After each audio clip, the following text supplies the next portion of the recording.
Hi hello வணக்கம் மக்களே, welcome back to my channel. இன்னைக்கு ஒரு சூப்பரான ஒரு ஃபென்டாஸ்டிக் கிரைம் த்ரில்லர் படத்தோட எக்ஸ்பிளனேஷன் தான் பார்க்க போகிறோம். வாங்க டைம் வேஸ்ட் பண்ணாமல் இந்த படத்துக்குள்ளே போகலாம். கதை கண்டிப்பாக உங்களுக்கு போரே அடிக்காது, ரொம்ப இன்ட்ரெஸ்டிங்காக போகும். படத்தோட ஸ்டார்டிங் சீன்லேயே நம்ம படத்தோட ஹீரோயின் ரொம்பவே சோகமாக அப்செட்டாக கார் ஓட்டிட்டு வந்துட்டு இருக்காங்க. கார் ஓட்டும் போது ரோட்டில் ஒரு பிச்சைக்காரர் நடந்து வரதை பார்க்குறாங்க. அவர் பார்க்க கொஞ்சம் அகோரி மாதிரியும் இருக்காரு.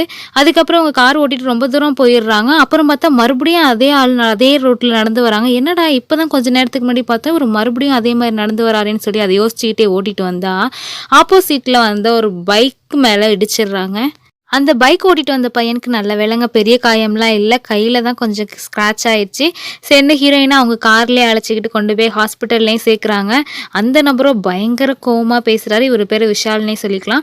விஷால் பயங்கர டென்ஷனாக இருக்கார். ஏங்க நீங்கள் கண்ணாப்பினான்னு கார் ஓட்டிட்டு வந்து ஏன் வண்டியில் தான் எடுப்பீங்களா? பாருங்கள், உங்களால் எனக்கு இப்போ கை ஸ்க்ராட்ச் ஆயிடுச்சு, கையை அசைக்க முடியல, கட்டு போட்டு வச்சுருக்காங்கன்னு கோவமாக ஹீரோயினை திட்டிகிட்டே இருக்காரு. ஹீரோயினோ சாரிங்கன்னு சொல்லிட்டு அத்தனை தடவை சாரி கேட்க அவரே மனசு மாறிடுறாரு. ஏங்க இத்தனை தடவை சாரி கேட்குறீங்க, நான் அவங்கள மன்னிச்சிட்டேன் விடுங்க அப்படின்னு சொல்ல, வாங்க நானே உங்கள் வீட்டில் கொண்டு போய் ட்ராப் பண்ணிடுறேன்னு சொல்லிட்டு ஹீரோயினே கொண்டு போய் அவரை வீட்லேயும் விட்டுட்டு வராங்க.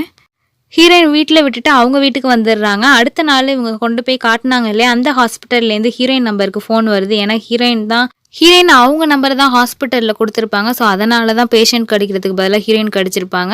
ஹீரோயினுக்கு தான் அந்த விஷால் பையனோட வீடு தெரியுமே. வீட்டிலே போய் இந்த மாதிரி ஹாஸ்பிட்டலில் உங்களுக்கு எடுத்து டெஸ்ட் ரிப்போர்ட் வந்துச்சான், வர சொன்னாங்கன்னு சொல்லி இவங்களே அந்த நபரை ஹாஸ்பிட்டலுக்கு அழைச்சிட்டு போகிறாங்க.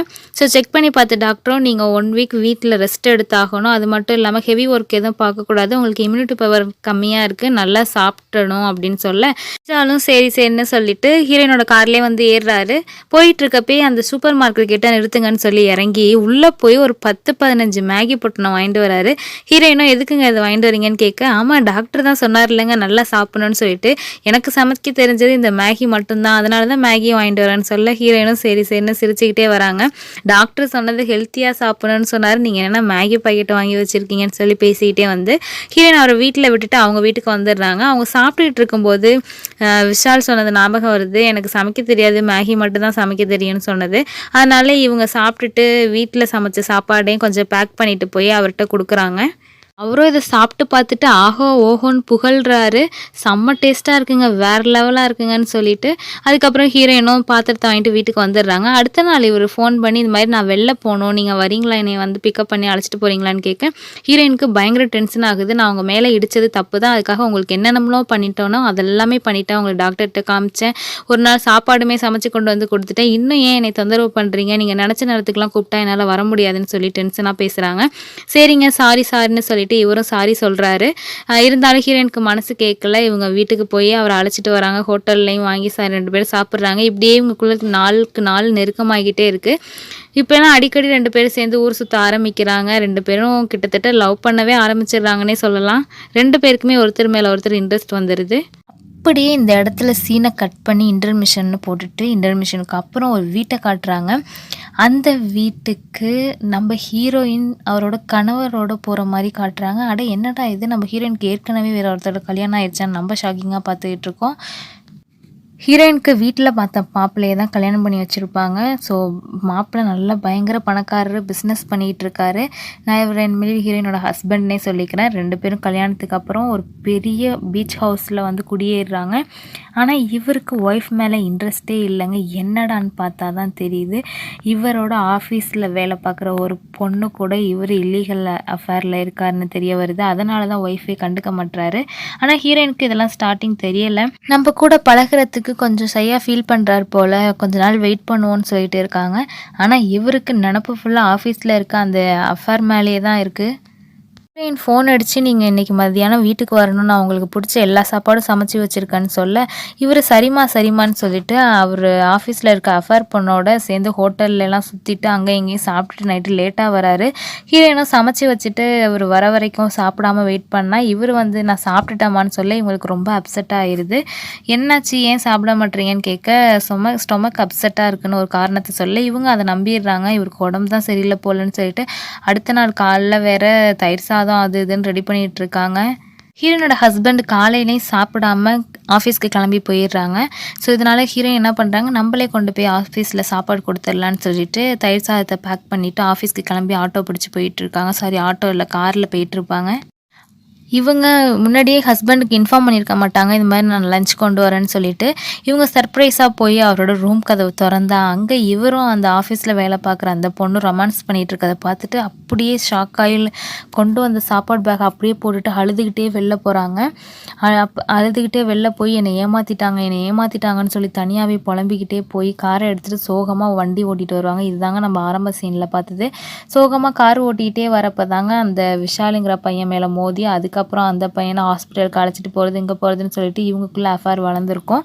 ஸோ இப்போ 2 பேர் லவ் பண்ணுற ஸ்தானத்துக்கு வந்துட்டாங்க இல்லையா. அந்த விஷாலுங்கிற பையன் வந்து கிட்டத்தட்ட ஹீரோயினுக்கு ப்ரப்போஸ் பண்ணுற அளவுக்கு வந்துட்டான்.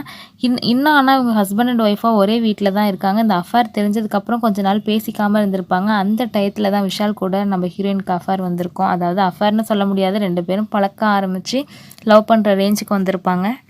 இப்படி போயிட்டுருக்கப்ப நம்ம ஹீரோனோட ஹஸ்பண்ட் வந்து ஆஃபீஸில் வேலை பார்க்குற ஒரு பொண்ணு கூட அஃபேரில் இருந்தார் இல்லையா. அந்த பொண்ணு ஹஸ்பண்ட் இல்லாமல் இன்னும் 4-5 பேர் கூட இருக்கிறது தெரிஞ்சு இவர் பயங்கர வெக்ஸ் ஆகிடுறாரு. இந்த பொண்ணுக்காக நம்ம ஒய்ஃபை விட்டுட்டு வந்துட்டோமேன்னு சொல்லிட்டு அதுக்கப்புறம் ஒரு தப்பை உணர்ந்து வந்து ஹீரோயின் கிட்ட காலில் விழுந்து மன்னிப்பு கேட்குறாரு. எனக்கு டைம் கொடு, நீ என்னை உடனே ஏற்றுக்க மாட்டேன்னு தெரியும், உடனே மன்னிக்க மாட்டேன்னு தெரியும் அப்படின்னு சொல்லி ரொம்பவே ஃபீலிங்காக காலில் விழுந்து மன்னிப்பு கேட்கவும் ஹீரோயினும் உடனே மன்னிச்சு 2 பேரும் ஒன்றாவும் இருக்காங்க. அதுக்கப்புறம் இவங்களோட தாம்பத்திய வாழ்க்கையை வாழ ஆரம்பிக்கிறாங்க ஹஸ்பண்ட் அண்ட் ஒய்ஃபாக. அதுக்கப்புறமா தான் ஹீரோயின் அவங்க தப்பையும் உணர்றாங்க. ஒரு சின்ன பையன் கூட வேறு நம்ம இப்படி பேசி பழகி அவனோட மனசில் வேறு ஆசை வளர்த்து வச்சுருக்கோமேன்னு சொல்லிட்டு அந்த பையனை பார்த்து பேசுகிறாங்க. இந்த மாதிரி நம்மளோட ரிலேஷன்ஷிப் அப்படியே மறந்துடு, நான் வந்து உன் கூட பழகின நேரத்தில் நான் மனைவி ஸ்தானத்தில் இருக்கேங்கிறதே மறந்துட்டேன், இது என்னை ஃபுல்லாக மறந்துட்டு நீ வேறு எங்கேயாவது போய் புது வாழ்க்கையை வாழுன்னு சொல்லி அந்த விஷாலுங்கிற பையனுக்கு அட்வைஸ் பண்ணிகிட்டு இருக்காங்க. ஆனால் அவனுக்கோ கண்ணில் தாரையாக தண்ணி ஊற்றுது. விஷால் ஹீரோயினை உயிருக்குறையாக லவ் பண்ணுறான். அவனால் ஹீரோயினை டக்குன்னு மறக்கவும் இல்லை. ஆனால் ஹீரோயின் எல்லாத்தையும் தெளிவாக பேச வேண்டியதெல்லாம் பேசி தான் விட்டுட்டு வராங்க. இவங்க வீட்டுக்கு வந்து ஹஸ்பண்ட் அண்ட் ஒய்ஃபாக சந்தோஷமாக கொஞ்ச நாள் நல்லா தாங்க வாழ்க்கை போயிட்டுருக்கு. திடீர்னு பார்த்தா விஷால்கிட்டேருந்து ஒரு நாள் நைட்டு ஃபோன் கால் வருது. ஹீரோயினுக்கு பதட்டமாகிடுது. பக்கத்தில் வேறு ஹஸ்பண்ட் படுத்திருக்காரு. இவங்க ஃபோன் அடித்து ஃபோனை ஆன் பண்ணி எதுக்கு ஃபோன் அடிக்கிறதா, நான் அன்றைக்கே எல்லாத்தையும் தெளிவாக சொல்லிட்டேனேன்னு சொல்ல, இல்லை நான் அந்த ஊரை விட்டே போகலான்னு முடிவு பண்ணிட்டேன், இங்கே இருந்தால் ஓன் நினப்பாவே இருக்குது, அதுக்கு முன்னாடி உன்னை ஒரு தடவை பார்த்துட்டு போகலாமேன்னு சொல்லிட்டு தான் உன் வீட்டு வாசலில் வந்து நிற்கிறேன்னு சொல்ல, நைட் நேரம் ஹஸ்பண்ட் தூங்கிட்டு இருக்காரு. இந்த நேரத்தில் எதுக்கு கூப்பிட்றேன்னு கேட்க, இல்லை ப்ளீஸ் ஒரே ஒரு தடவை உன்னை பார்த்துட்டு மட்டும் உடனே போயிடுறேன்னு சொல்ல, ஹீரோயினும் அவங்க ஹஸ்பண்டுக்கு எந்த சவுண்டும் கேட்காம சாவியை எடுத்துக்கிட்டு வந்து மெயின் டோர் ஓப்பன் பண்ணுறாங்க. மெயின் டோர் ஓப்பன் பண்ணோடனே அவன் உள்ளே வந்துடுறான். உன்னை பார்க்காம தான் போகணுன்னு நினச்சேன், ஆனால் என்னால் முடியலை, ஒரே ஒரு தடவை உன்னை பார்த்துக்கிறேன்னு சொல்லி பார்த்துக்கிட்டே இருந்தவன் டக்குன்னு அப்படியே ஷோல்டரில் சாஞ்சிடுறான். இந்த நேரம்னு பார்த்து அவங்க ஹஸ்பண்டோட சவுண்டு கேட்க டக்குன்னு ஹீரோயின் திரும்பி பார்க்குறாங்க. அவங்க ஹஸ்பண்டு தான் வந்திருக்காங்க. ஐயோ மாட்டிக்கிட்டோன்னு பார்த்தா நல்ல வேலைங்க, ஹஸ்பண்ட் பார்க்குறதுக்குள்ளே விஷால் போய் ஸ்க்ரீன் கிட்ட ஒளிஞ்சிடுறாரு. ஹஸ்பண்ட் பார்த்துட்டு இந்த நேரத்தில் என்னவா மழை வேற பெய்யுது, ஏன் இங்கே வந்து நிற்கிறா அப்படின்னு சொல்லிட்டு இவரே மெயின் டோரை மறுபடியும் சாத்திட்டு வந்து படுன்னு சொல்லிட்டு பெட்ரூம்க்கு அழைச்சிட்டு போய் இவரும் படுத்துடுறாரு. ஹீரோயினும் வேறு வழி இல்லாமல் படுத்து தூங்குற மாதிரி ஆக்ட் பண்ணுறாங்க.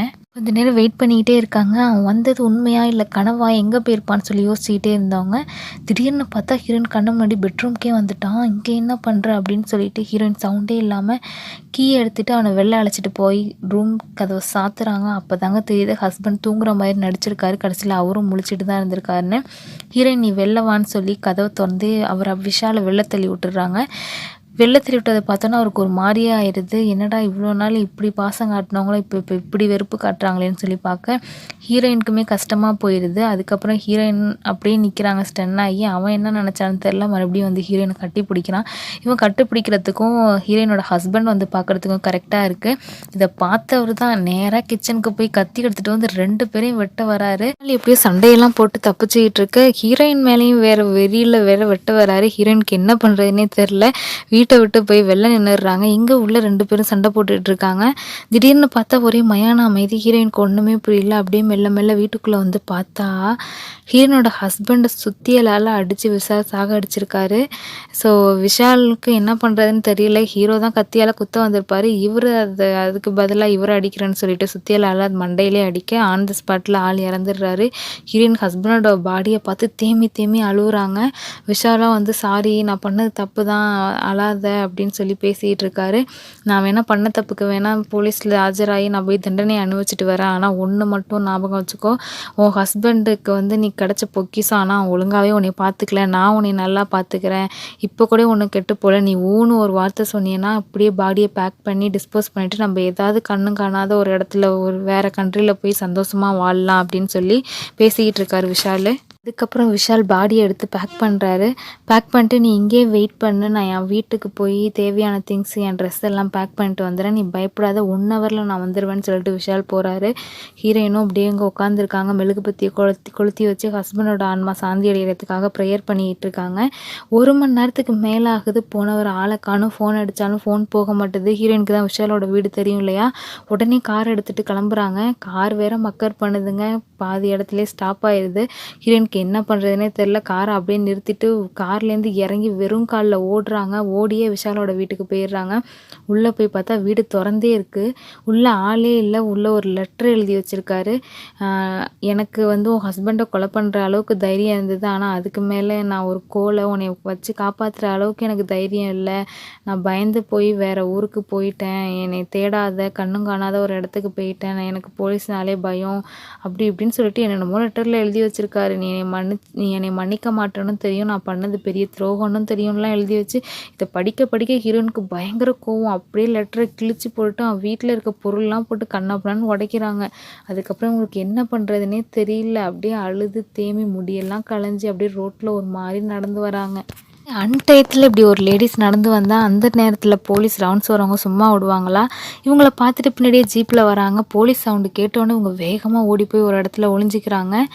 நல்ல வேளைங்க போலீஸ் ஜீப் கிராஸ் ஆகி போயிடுது. ஆனால் ஹீரோயின் அப்படியே மயங்கி விழுந்துடுறாங்க. அதுக்கப்புறம் என்ன நடந்துச்சுன்னு தெரியல. முழிச்சு பார்த்தா ஒரு அகோரி குரூப்பு இவங்களை தூக்கிட்டு வந்திருக்கு. ஆக்சுவலி ஸ்டார்டிங் சீனில் காரில் ஒரு பிச்சைக்காரர் நடந்து வந்தார் பார்த்தீங்களா, திரும்ப கொஞ்சம் தூரம் போனதுக்கப்புறம் திரும்பவும் நடந்து வந்திருப்பார். இவங்க அதை யோசிச்சுட்டே வந்திருப்பாங்களே, அந்த பிச்சைக்காரர் தாங்க இவர். ஹீரோயினை தூக்கிட்டு வந்து அவங்க நெத்தியில் குங்குமத்தை பூசுறாரு. அதுக்கப்புறம் ஹீரோயின் வேண்டுதல் மாதிரி வைக்கிறாங்க. இந்த மாதிரி நான் பண்ணாத பாவத்தை பண்ணிட்டேன், இனிமேல் எப்படி வாழ போகிறேன்னு தெரியல அப்படி இப்படின்னு ஒரு பாட்டு மாதிரியே வரும்.